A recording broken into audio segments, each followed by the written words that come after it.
இது மாலைபட்ச பலகாரம், அடை, தொட்டுக்கிறதுக்கு சாம்பார்,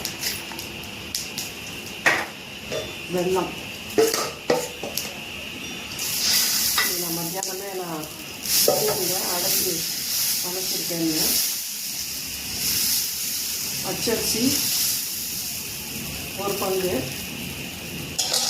பருப்புகள்லாம் ரெண்டும் சேர்த்து, பருப்பு கடலைப்பருப்பு ரெண்டும் சேர்த்து ஒரு டம்ளர், அரிசி ஒரு டம்ளர், பருப்பு ஒரு டம்ளர். அதுக்கு தேவையான காரம் எல்லாம் ஊற வச்சுருந்தேன். ஏற்கனவே நான் ஒரு வீடியோவில் போட்டிருக்கேன், அளவு காமிச்சிருக்கேன். திருப்பியும் சொல்ல வேண்டாம்னு காமிக்கல.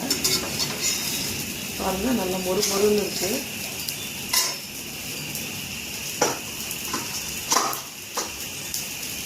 அதை தொட்டுக்க சாம்பார்,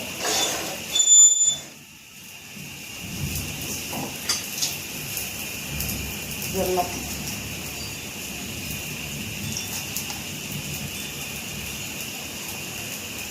இதுதான் நைட் டின்னர்.